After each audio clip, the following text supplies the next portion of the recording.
Yo, what's up, guys? Welcome back to another video. This is a reaction to why so many Americans are stupid videos.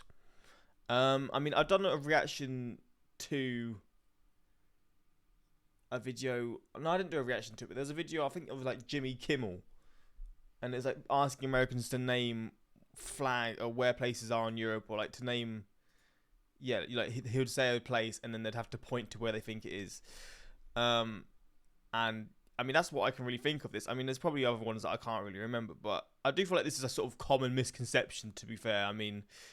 People, is it North American knowledge or whatever, like something like that. It's just stupid stuff. Obviously, it's not true, but I guess we're gonna see, because maybe there's like in this video, it's gonna show videos that I've actually seen before that I just can't remember. But we're gonna check this out. Hopefully, you're going to enjoy, or you're going to learn, and it doesn't piss you off too much. It's from Geography King, so I do like this guy's channel a lot, and that's pretty much it. Let's check this out and see a bit about the situation. Howdy, it's Kyle talking about the rise in content that claims Americans are stupid. Over the past several months, I've noticed quite a few videos going up talking about how Americans don't know geography, we don't respect other cultures, and when we travel abroad, we demand everyone else speaks English kind of stuff. And I'm not some chest. I think that's probably the same as just any English-speaking country. That's not just Americans. Because when I'm the same, I don't demand anyone to speak my language. I know the basics of the language of the country that I'm going to.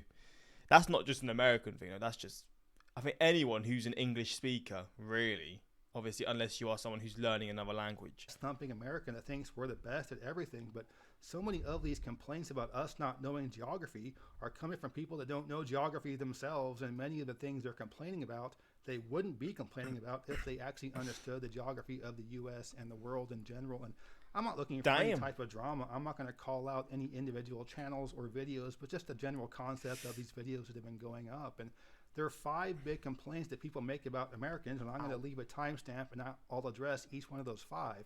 The first is that Americans don't know geography. The second is that Americans only speak one Don't come at Geography King about geography, alright? Because he knows his geography. language. The third is that Americans don't travel abroad. And if we do, it's the fourth. We don't respect other cultures. Or fifth, it's that many white Americans pretend to be the nationality of their European ancestors. So I'm going to address each of these 5 complaints to see if they really are true. So the first thing I want to address is the belief that Americans don't know geography. You may have seen some of these videos done by big productions like Jimmy Kimmel, or back in the day it was Jay Leno. This is exactly what I was talking about. I didn't react to it. This is just videos that you've just seen. They're like classic YouTube videos that you'd probably just watch and laugh at, With these sorts of shows, they either just pick people specifically that they just aren't good at this, or this is just the case. But I'm assuming like 80% of the time, this is not how most people from the US will actually see the world. Because these videos are bad. Or it just might be YouTubers where they ask Americans basic questions about geography, and they often come up with just really stupid answers. But let me tell you a little trade secret. It's called editing. I actually do videos like this myself, where I set up a camera and I ask people on the street just questions about geography. But how it works in reality is that most of the people that you ask will know some questions and not know some others, and it makes for fairly boring content. Nobody wants to see people get some right and some wrong. They want to see people get all of them wrong in a very stupid manner. Although I will say most Americans don't have a large knowledge of world geography, but I don't think most people on Earth have much knowledge of world geography. I 100% assure you I could go to any city in Europe and set up a camera and ask questions on the street about basic geography and come up with enough content to make people just look really stupid. So Americans not knowing geography, I think, is a valid complaint, but I don't think that's something that's just unique to Americans. But I will be in Europe shortly, and I will have my camera with me, so I'll test out He's going to come back with some receipts. this hypothesis.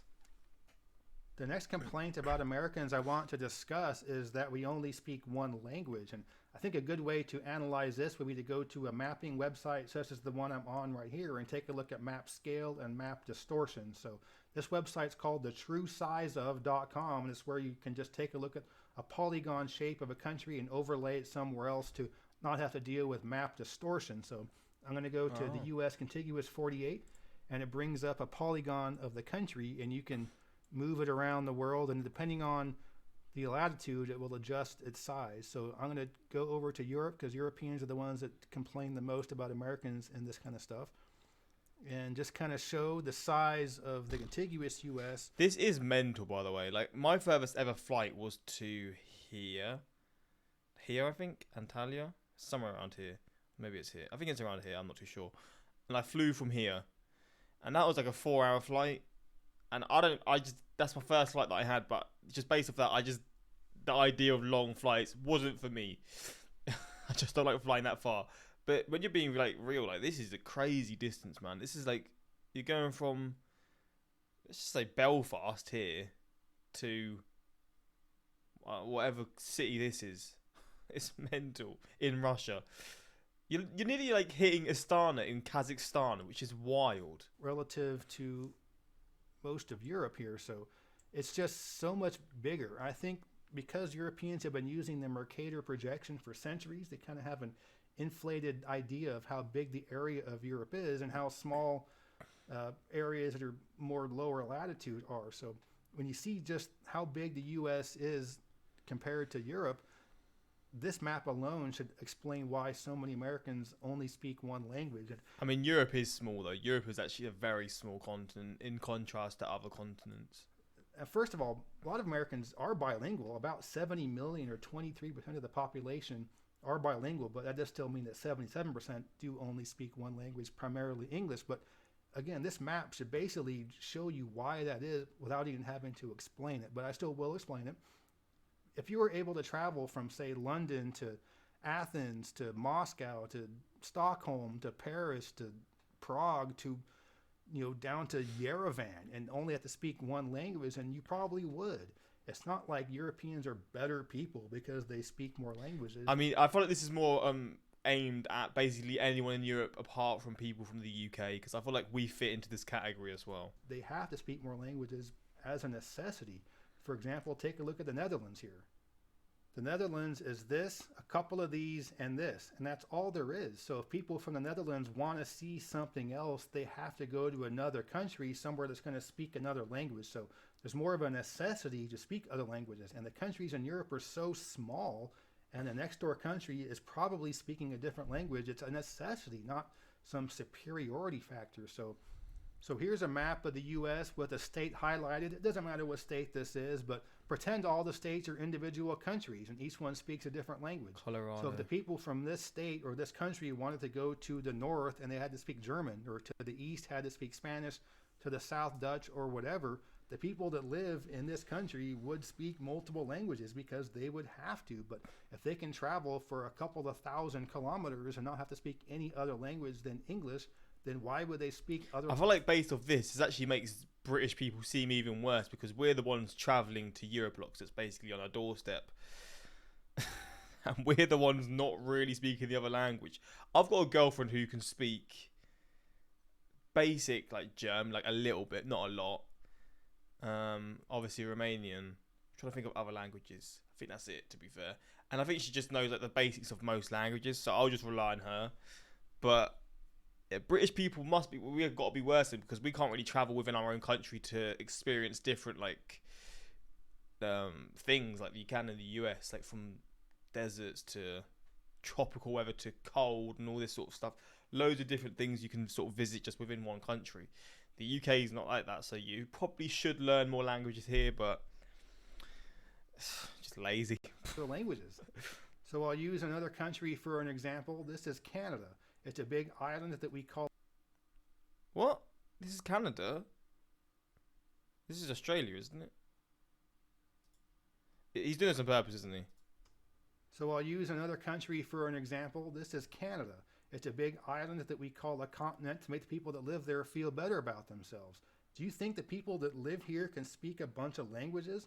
Of course not, because they can travel from Sydney to Perth to Brisbane to Hobart to Darwin to the prominently displayed New Zealand. Did he say Canada? I think I'm hearing things now. And only have to speak one language.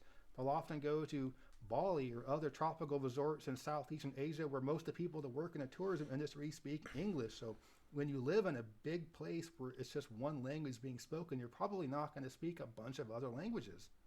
And something to go along with that is that people will often complain how Americans will be in a non-English speaking country and ask if that person they're speaking to speaks English. And I can see how that would be frustrating, but at the same time, so many people in non-English speaking countries still do speak English. And there are so many schools in so many countries teaching English. It's almost a de facto second language for so many countries in the world. And It's true. when you can travel to so many non-English speaking countries and find a lot of people that do speak English, you're going to get people that ask, do you speak English? So yes, most Americans do only speak English, but at least understand why just through a basic looking at a map like this. But that brings me to the third complaint often made about Americans is that we don't travel abroad very much. And at the most recent estimate, about 40% of Americans have a passport, where it's well over 50% for Canadians or Europeans. And I went ahead and left this map up on the screen because this same map will explain the same reasons why we only speak one language for the most part. Just look at how far we can go without having to leave the country. And Alaska and Hawaii as well, I guess. But if you're an American going to Hawaii, does that count as leaving the country? That sounds stupid, right? Because obviously I know Hawaii's a state, but it is basically like going to another country because it's so far in the middle of nowhere. I guess it's not like going to another country, but it's still, I would just say it is just because it's so far. Like, for example, if you're from France, is it France? Or is it Holland? Or the Netherlands? There's one of these countries has like, I think both of them do. I think there's like there's a bit of land. I'm gonna say another country in South America that's considered part of the Netherlands. But if you're going there, you're gonna feel like you're going to another country, and it's the same with France. I feel like there's a few islands like in like the Indian Ocean or something that are part of France. Like if you're traveling that far, you're gonna feel like you're going to another country. But I guess maybe you don't need a passport if you're a French person traveling to somewhere in the middle of the Indian Ocean where there's a French island. I guess you don't need a passport, which is insane to think. And again, I'll just move this around. I mean, just the variety in the landscapes, the geography, just the things that we can see without having to travel very far is just much greater than what you have in any of these European countries. But that's not the only reason. That's just one of the few reasons. The second reason why so many more Europeans have a passport than Americans, I'll back up a little bit. Look at this. You could fit an entire U.S. across the Atlantic. Damn. Whereas you guys in Europe, the same distance, you could be in Morocco, Tunisia, Egypt, Turkey. You can be in places that are exotic, whereas we're still flying over the Western Atlantic, and if we're coming from the middle of the U.S., we're barely still over the U.S. by the time you guys are looking at the pyramids at Giza in person. So it's much, much easier for Europeans to travel. It's so much easier. You have so many places that are so much closer. And again, just look at a map to understand. I mean, we were in Tangier, Morocco, right around here. There are people from Spain coming over there for a day trip. People from Italy were coming down there for a weekend. People from France coming down there for a weekend. Meanwhile, my wife and I was like had to plan for a year, save up forever for a big trip. It's a huge deal for us. We don't have all these exotic options of places to travel to. I mean, you can get to Senegal. I was in Senegal recently down here. You can get there from France. It's a 5-hour flight. Look at that. We're still halfway over the Atlantic. There's so many more options for Europeans to travel to because you have so much more land over here. We have all this water over here. It's a significant greater hassle for us to travel. So much more expensive. A flight across the Atlantic is a lot cheaper than a flight down the Mediterranean. So hate to break that one to you. It's true. So it's just so much easier for Europeans to travel. But that's not the only thing. It's also this thing called latitude. Europe gets really cold during the winter, right?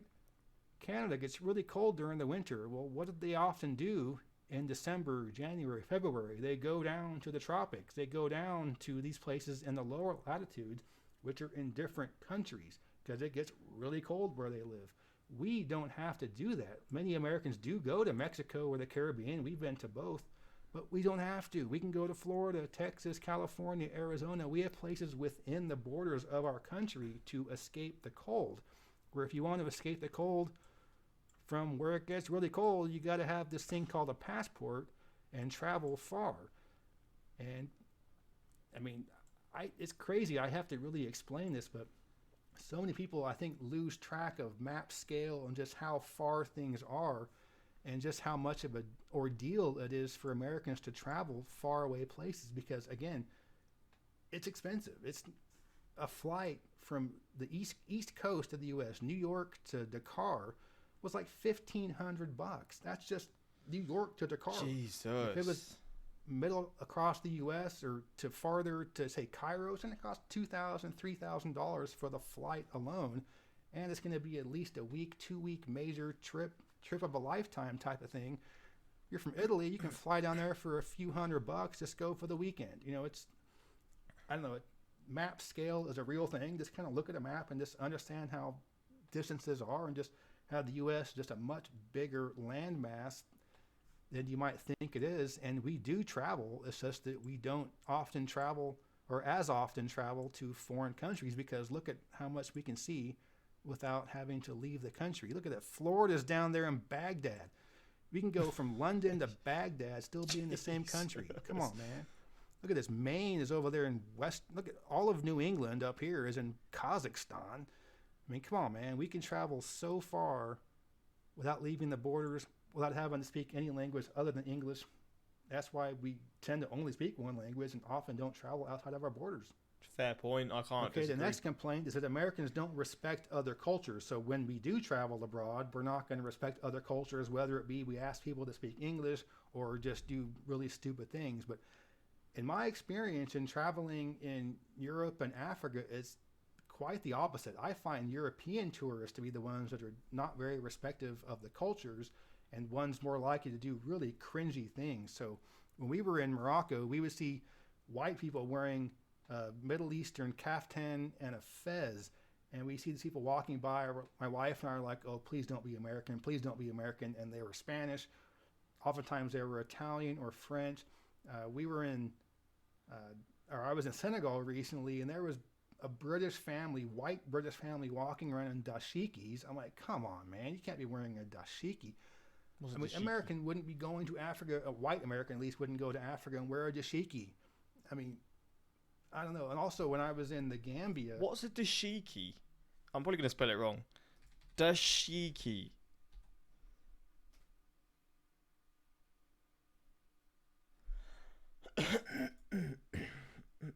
So it's like, I guess, traditional clothing.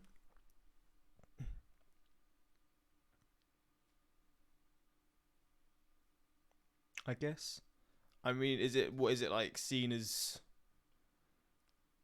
like, I don't know. Is it seen as like cultural appropriation as wearing it? Maybe, I don't know. To be fair. it's a Muslim country, and so I'm wearing long pants like you're supposed to, as a guy's supposed to wear. We Oh, have these Dutch tourists down there in tank tops and shorts, women wearing booty shorts. I mean, come on, man. If you're going to go down to a Muslim country, at least respect the culture of the place. And if you don't want to wear pants, long pants, and a long sleeve T-shirt or whatever, then don't go down there. I mean, don't go down there wear tank top and shorts, while the Americans are wearing long pants and they complain that Americans don't respect the other cultures. I don't know. I think it's really quite the opposite. I think the type of Americans that are going to go very far, again, it's a big deal for us to travel. So the type of Americans that are going to go really far overseas are much more likely to respect those cultures. Where I've been in the Caribbean, tropical kind of resort places where a lot of the European tourists really talk down to damn. the service staff and the people at the hotels and restaurants. Just shoot us while we're down. Just keep digging us a hole. Damn. I mean, to be fair, I can't really say I've experienced much of either, to be honest, because I've not travelled anywhere near as much as this guy. But have I ever had any bad experiences when travelling? I do remember in Venice, there was this, I think it was this Asian family, but I think they were from the US. They were terrible. They were like, they were like burping on the table, being quite rude to the waitresses and stuff. And me and my girlfriend were just like constantly like, because they were next to us, we're just sort of laughing and cringing at the same time because they were like out of control. That's probably the only real time I can really remember anything sort of memorable of like sort of when sort of traveling, like seeing other people act a certain way. That was quite bad. And I think the people that were working at the restaurant just sort of wanted to get them up because they were complaining about like loads of stuff and all that. That was an experience, to be fair. But I guess when you're in somewhere like Venice, you're gonna have just loads of people. It's like a concoction. It's a hotspot for madness, I guess. But that was funny. I mean, Americans aren't likely to do that, and I don't know. I just think that the concept of Americans not respecting other cultures, and it might very well be true, but I've seen it much worse coming from many of the European tourists, especially the French and Dutch. And the last complaint about Americans that you'll often hear is that many white Americans pretend they're the nationality of their European ancestors. So you'll have people saying, I'm German, or I'm Irish, or Italian, or whatever. Is anything wrong with that? I mean, I don't see anything that wrong with that. I mean, I guess because your family's lived in the US for generations, maybe it just doesn't make sense. But I feel like people of Chinese descent, Japanese descent, or I don't know, flipping Nigerian descent or whatever, like wherever your family's roots are, you're going to sort of say you're from there, or you're going to sort of relate to that. So I don't really see much of a problem with this one. Even though they're third or fourth or 10th generation. I mean, yeah, that's what I was saying. I guess they could be like in the US for a long time, but American born here in the US. Now, I can totally understand why Europeans might roll their eyes or see it to be kind of cringy when an American whose families have been in the US for a couple hundred years are still claiming their European ancestry. Europeans will often be quick to point out how the US doesn't have anywhere near as long of history as most European countries, and this guy hates Europe, man. I don't think he does. I think it's just probably because Europeans have this high horse attitude, maybe. Maybe this is where it comes from. And maybe it's not... Actually, I guess it's all of Europe, to be fair. I was going to say Western Europe, but it's probably just all of Europe. Yeah. That is true. That's a huge part of U.S. history is your heritage, where you came from, because everybody came from somewhere else. You don't have that same thing in Germany or Greece where your family's been there for 1,000 years or more. Now, with all that being said, I also find it a little cringy when so many of these white Americans profess their European ancestry, but at least do understand why so many people are proud of their ancestry. So now I want to ask a question to Europeans. If somebody from Turkey or Algeria moves to Germany or France, are they German or French, or are they still Turkish or Algerian? And say the children of those Turkish or Algerian immigrants are born within Germany and France. Are their kids French and German, or are they still Turkish and Algerian? And how many generations would a Turkish family have to be in Sweden before they're considered Swedish? But ultimately, it comes down to geography. Again, just looking at these maps, it gives you a better idea of just how things really are in terms of shape and size, instead of looking at a global map at a Mercator projection. So you can really just learn so much more about a place by learning about the geography. And so many of the complaints about Americans are due to lack of understanding of geography. So I don't expect people to know about the geography of the U.S., but if you're going to complain about Americans, you should at least know something about it first. So that's my take on... Well, there we go. You know what? I found this interesting. It's just cool to see someone else's perspective, to be fair. This is where the smart Americans hang out. Yo, he's joking when he referred to Austria.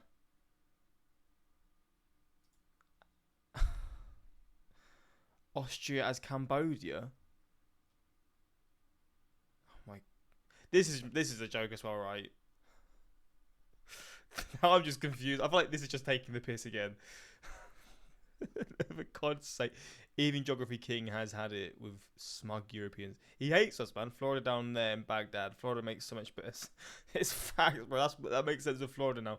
The projection corrected overlay of the US over US over Europe is brilliant. Another factor: in general, Europeans get way more vacation holiday time than Americans do. Many Americans simply don't have the time off of work to take the time for a big trip halfway around the world. I mean, yeah, my girlfriend wants to go on like a trip to Bali or something, and I'm like, how am I gonna afford that? It's gonna cost so much money. So yeah, those long flights are hard to do because they're so expensive. You have to plan way ahead before you go, you know. But yeah, that's that. Hopefully you enjoyed this reaction. Let me know your thoughts on this, and that's pretty much it. Until next time, like, subscribe, peace.